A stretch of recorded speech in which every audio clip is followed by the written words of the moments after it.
Hechos capítulo 8.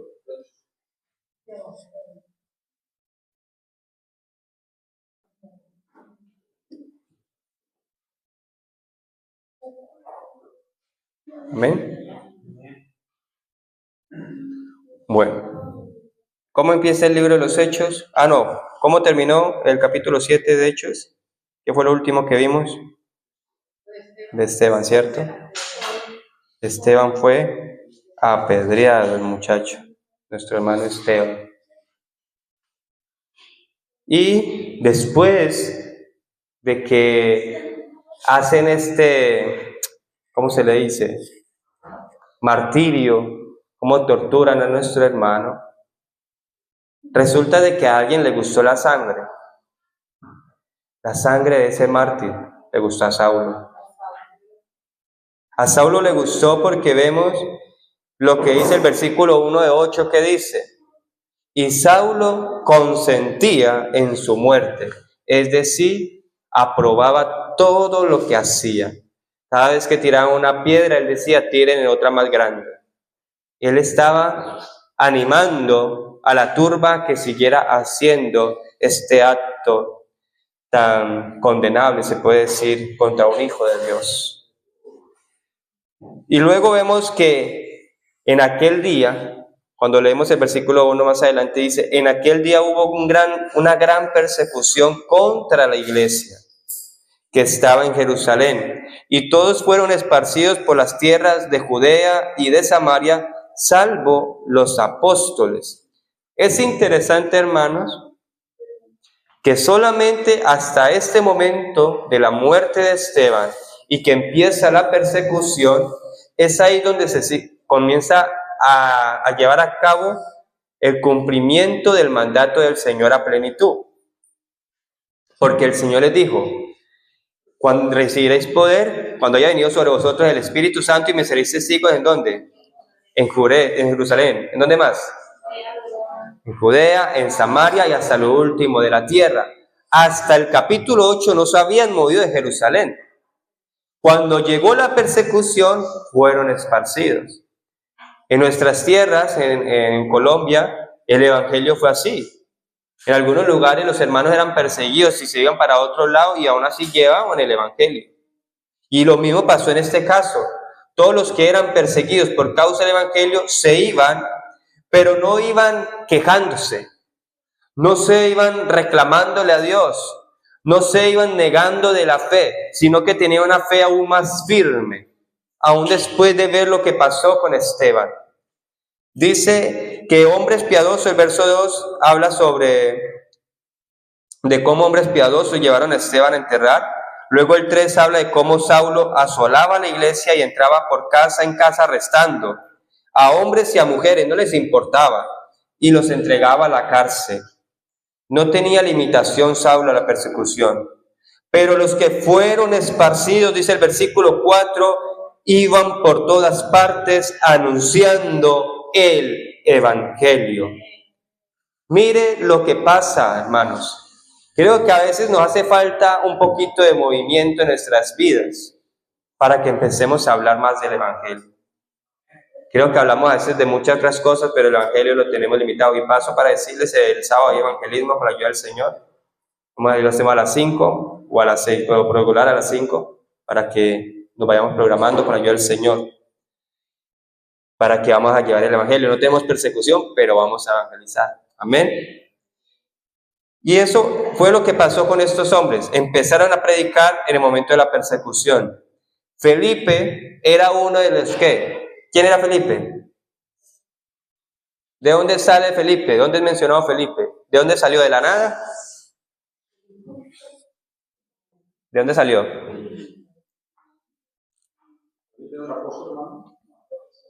No. Felipe salió de los 7 diáconos que escogieron. De los diáconos. Sí, ahora sí.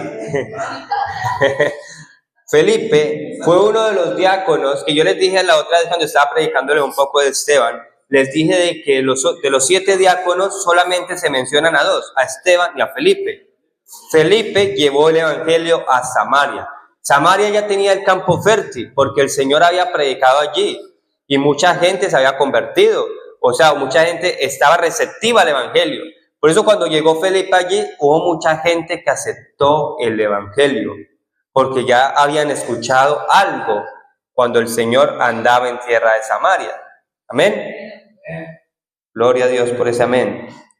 Les predicaba Cristo, y la gente unánime escuchaba, mire lo que dice el verso 6, y la gente unánime escuchaba atentamente las cosas que decía Felipe, oyendo y viendo las señales que hacía. Como que nos faltan señales hoy en día, ¿cierto? Pero ¿será que Dios cambió o somos nosotros? Dios sigue siendo el mismo, hermano. Y eso nos falta realmente. A veces nos predican mucho eso, pero como que no las creemos todavía. De que antes, hermanos, las señales seguían. Cuando leímos antes de que Pedro pasaba por un lugar y la gente sacaba a los enfermos y sanaban, no dice en ningún momento de la Biblia si sanaron o no, pero que había gente que tenía tanta fe que hacía ese tipo de cosas, que creían que la sombra de Pedro les iba a sanar. ¿Ya? Y muchos otros creían, hermano, muchos otros creían a la palabra por ver milagros. En eso pasaba aquí, mírelo, eran señales los que habían en Samaria, y por eso la gente estaba atenta. Aunque no es necesario, hermano, no debería ser necesario hacer señales para que la gente crea, porque el Evangelio es completo, pero cuando Dios quiere, obra de esa manera. En muchas ocasiones el Señor ha salvado a muchas personas por muestra un milagro, dándoles a conocer un milagro de cómo Él actúa poderosamente. Dice, y la gente unánime escuchaba atentamente lo que decía Felipe, oyendo y viendo las señales que hacía, porque de muchos que tenían espíritus inmundos salían estos dando grandes voces, y muchos paralíticos y cojos eran sanados. Así que había gran gozo en aquella ciudad. Había gran gozo en aquella ciudad por causa de todo lo que hacía Felipe. Pero había un hombre llamado Simón que antes ejercía la magia en aquella ciudad y había engañado a la gente de Samaria haciéndose pasar por alguien grande. Este hombre era un brujo, por decirlo. Era una persona que con hechicería tenía a la gente engañada. Y la gente decía, mire lo que dice, a este oía atentamente todos, desde el más pequeño hasta el más grande, diciendo, este es el gran poder de Dios. Decían lo que hacía Simón. Entonces mire que cuando los samaritanos comienzan a escuchar el mensaje de Felipe, el mensaje de Felipe hizo algo que el otro mensaje de Simón no hizo. Porque dice de que muchos eran sanados, demonios salían de las personas, paralíticos eran levantados y la gente estaba atenta escuchando a Felipe. Por eso es que en un inicio se cree de que Simón, cuando se arrepintió, en teoría, y se bautizó, no lo hizo sinceramente, sino porque vio de que en Felipe había una competencia. Entonces él dijo, yo me hago con él y miro cómo trabaja y luego me separo. Porque cuando ustedes leen, vamos a seguir leyendo para no adelantarme al grano. Vamos a ver el verso 10. A este oí atentamente todos, desde el más pequeño hasta el más grande, diciendo, este es el gran poder de Dios. Y le estaban atentos porque con sus artes mágicas les había engañado mucho tiempo. Pero cuando creyeron a Felipe, ¿qué pasa? Que anunciaba el evangelio del reino de Dios y el nombre de Jesucristo, se bautizaban hombres y mujeres. Aleluya. Así como Saulo perseguía a hombres y mujeres por causa del evangelio, así por otro lado hombres y mujeres estaban recibiendo el evangelio por Felipe en Samaria. ¿Sí ve? O sea, por un lado los encarcelaban y por el otro lado estaban siendo libres de las cadenas del pecado. Y se arrepentían y se bautizaban hombres y mujeres. Y también dice la Biblia que creyó Simón. Simón mismo, y habiéndose bautizado, estaba siempre con Felipe y viendo las señales y grandes milagros que se hacían, estaba atónito. Como quien dice, está, Oh, poderoso lo que veo. Con mis artes mágicas nunca vi algo tan grande. Porque es que no hay nada que se pueda igualar al poder de Dios, hermanos. Cuando Moisés, por orden de Dios, fue ante el faraón, él hizo una señal. ¿Qué hizo de señal? Que la vara se convirtiera en serpiente. Los magos dijeron, nosotros también podemos, y lo hicieron. ¿Pero qué pasó? La serpiente que tiró la vara de Aarón se comió a los demás. Como quien dice, aquí conmigo no se juega. ¿Por qué no hicieron una más grande? No eran capaces. Y mire, o sea, Dios, hermanos, Dios es más grande que cualquier cosa. A Él no le pueden engañar. A Él no se le puede comparar. Por eso Simón estaba tan asombrado de ver lo que hacía Felipe, por el poder de Dios. No era Felipe, era el poder de Dios obrando en Felipe. Y ese mismo poder, hermanos, mora en nosotros, hermanos. ¿Sabe? Hace tiempo prediqué un mensaje que decía, todo poder conlleva una gran responsabilidad. El Señor a nosotros nos dio un poder. Porque dice, recibiréis poder cuando haya venido sobre vosotros el Espíritu Santo. Pero si ese poder no se sabe usar, no tiene ningún beneficio. Por eso, hermanos, que debemos poner en práctica lo que Dios nos ha dado. Dios ha depositado en nosotros, hermanos, el Evangelio de la gracia. Nosotros no predicamos un evangelio de condenación. El evangelio de nosotros es el de la gracia. Porque el mundo ya estaba condenado. Y vino Cristo a libertarnos. A todo aquel que cree en Él le da vida y vida eterna. Amén. Cuando los apóstoles que estaban en Jerusalén oyeron que Samaria había recibido la palabra de Dios, enviaron allá a Pedro y a Juan, los cuales, habiendo venido, oraron por ellos para que recibiesen el Espíritu Santo, aquellos que habían sido bautizados, porque aún no había descendido sobre ninguno de ellos, sino solamente habían sido bautizados, escuchen, en el nombre de Jesús. Hay quienes creen que el bautismo era solamente para judíos, solamente para los gentiles de otras tierras, pero para los samaritanos también era. Usted va a encontrar, hermanos, que en la palabra del Señor todo bautismo se realizó en el nombre de Jesucristo, porque solamente el nombre de Jesús es el que tiene el poder. En el nombre de Jesús está la sangre que nos redime del pecado. Amén. Es importante, hermano, nunca olvidar eso y cuando tengamos la oportunidad, hablar del Evangelio del Señor Jesús. Entonces les imponían las manos y recibían el Espíritu Santo. Cuando vio Simón, mire, aquí ya cambió la mirada de Felipe y pasa a los apóstoles de lo que estaban haciendo.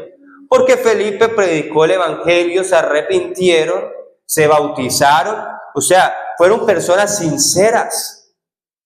Fueron personas que recibieron el mensaje de salvación con todo el corazón, que se arrepintieron de sus malos caminos y se bautizaron en el nombre de Jesús. No estaban detrás de nada, no estaban detrás de vanagloria, como al parecer sí lo estaba Simón. Porque cuando Simón ve lo que hace Dios en los creyentes, cómo reciben el Espíritu Santo cada vez que le imponían las manos a los discípulos, dice de que cuando vio esto, dijo, dadme también a mí ese poder. Hermano, el poder de Dios no se pide. O sea, no se pide en el sentido para vanagloriarse. No lo está pidiendo por otra cosa. Él no lo estaba pidiendo por otra cosa. Él lo estaba pidiendo, hermano, era porque veía de que con ese poder que tenían los apóstoles, podía hacer cosas más grandes de las que él podía hacer con sus artes mágicas. Entonces él decía, dadme también ese poder a mí, para que cualquiera a quien yo imponga las manos reciba el Espíritu Santo. Yo les hago una pregunta. ¿Cómo sabían que habían recibido el Espíritu Santo?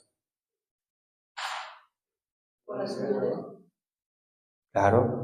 Tenía que haber una señal que marcara, que demostrara que estas personas habían sido llenas del Espíritu Santo. Algo, hermano, que no debemos olvidar nosotros. El Espíritu Santo, hermano, lo digo en el nombre de Jesús, si no lo ha recibido, búsquenlo, anhélenlo, deseenlo en su corazón, que eso es más que una experiencia de emociones, eso es más que emociones, eso es algo que marca el alma, eso es algo que nos aferra tanto al Señor que no nos vamos a querer ir. Que cuando queramos echar para atrás, eso nos va a decir, es que yo ¿dónde voy a encontrar esto que encuentre la presencia de Dios? Por eso la llenura del Espíritu Santo, hermanos, es esencial en todo creyente. Pablo decía, doy gracias a Dios de que hablo en lenguas más que todos vosotros. Eso decía. Pero cuando estoy en público prefiero hablar 2 o 3 palabras con claridad que 1000 palabras sin entendimiento. Pero no estaba hablando de que no hablar en lenguas. Estaba hablando de hacer un desorden, ¿ya? De no dejar que se predicase la palabra. Por eso él dice, y sobre todo que profeticéis. Pero esa profecía no se refiere a cosas del futuro, sino a la palabra. Porque dice, tenemos la palabra profética más segura, a la cual hacemos bien el estar atentos. Amén. Eso es una, ¿cómo se le dice? Una cuña apostólica del Espíritu Santo. Seguimos. Mire lo que le dice Pedro. Entonces Pedro le dijo, tu dinero perezca contigo, porque has pensado, voy a buscar una traducción más clarita como nos lo dice, estamos en el 20, que tu dinero se destruya junto contigo por pensar que es posible comprar el don de Dios. Tú no tienes parte ni derecho en esto porque tu corazón, mire, él se arrepintió por fuera, hizo todo el acto de bautizarse, pero en su corazón no estaba arrepentido. En su corazón estaba en Egipto, como hablamos hace días. En su corazón estaba en el mundo. En su corazón estaba en el pecado. Así estaba el corazón de Simón. Arrepiéntete de tu maldad y ora al Señor. Tal vez Él perdone tus malos pensamientos, porque puedo ver que estás lleno de una profunda envidia, mire, y que el pecado te tiene cautivo. Oren al Señor por mí, exclamó Simón, que no me sucedan estas cosas terribles que han dicho. ¿Dónde está la respuesta? ¿Dónde está que se le haya concedido lo que pidió? No sabemos. Y como les voy a decir algo, hermanos, en el nombre del Señor, para que se lo guarden, es un consejo pastoral que les voy a dar en esta hora. Nosotros no entramos a nadie al cielo, ni tampoco al infierno. ¿A qué voy con esto? Aquí Simón se bautizó. Aquí Simón andaba con los discípulos. Aquí ninguno de nosotros podemos decir se fue al infierno, porque no está establecido así. No se muestra. Puede que se arrepintió genuinamente y se consagró al Señor. Eso no lo sabemos. Hermanos, cuando hablemos del Evangelio, hay muchas cosas que usted se va a encontrar. Y le van a decir así claramente, entonces yo me voy a perder. Usted no vaya a caer en la trampa de decirle de que sí. No, usted le dice con el amor del Señor, le dice, la palabra del Señor dice esto. Dios es soberano, hermanos. Si Él quiere salvar de otra manera, como Él quiera, eso ya es soberanía de Dios, pero no es el plan que estableció el Señor. O sea, el orden del Evangelio que predicamos es arrepentirse y bautizarse en el nombre de Jesucristo para el perdón del Espíritu de tus pecados y recibiréis el don del Espíritu Santo. Ese es el resumen. El Evangelio, hermanos, los voy a decir, guárdeselo en el corazón, es la vida, la muerte, la sepultura y la resurrección del Señor Jesucristo. Prediquemos eso, que la gente se arrepienta, que la gente reciba al Señor en su corazón, no solamente como un acto bonito de fe, sino con un acto de contrición, de humillación, de arrepentimiento genuino. Eso es lo que predicamos nosotros. Y ya el Señor hace la obra. El Espíritu Santo convence ¿de qué? De pecado, de justicia y de juicio. La palabra es segura. Esta palabra la predicamos con autoridad y la entregamos al alma, a estas almas perdidas. Si lo reciben, reciben la vida eterna. Si lo desechan, eso es decisión de ellos. Ya es Dios el que decide. A usted le van a colocar muchas hipótesis, hermano. Que una persona que fue tan buena y en el último momento de su vida decide entregar su vida al Señor, pero no se bautizó, va a ser salva. Hermano, son muchas preguntas por ese mismo estilo que usted va a encontrar. Y es la misma respuesta. La salvación corresponde al Señor. Solamente prediquemos que Cristo murió, vivió primero, murió por nosotros y resucitó al tercer día. ¿Y sabe qué? ¿Resucitó para qué? Para preparar morada para ti y para mí. El resumen de este sermón, hermanos, es prediquemos el Evangelio, hermanos. No importa las circunstancias. Lo que vivió el pueblo de Jerusalén por la persecución, los hermanos, ellos fueron esparcidos y donde estaban predicaban el Evangelio. Esto era lo que predicaban. Eso es lo que usted y yo vamos a predicar al que nos demande defensa de nuestra fe. Que Cristo Jesús vino al mundo a morir por los pecadores, de los cuales yo era el primero. Eso lo dijo Pablo, pero yo creo que todos podemos colocar en el mismo lugar. Todos estamos destituidos de la gloria de Dios, pero un día nos resplandeció la luz del Evangelio de Jesucristo. Esto es lo que debemos predicar y eso es lo que nunca debemos olvidar, hermanos. Debemos amar, hermanos, este hermoso Evangelio, guardarlo en nuestro corazón, predicarlo con amor y con la libertad que solamente da el Espíritu Santo. Quiero que pongan en pie, hermanos. Vamos a dejar allí más adelante el jueves con la ayuda del Señor.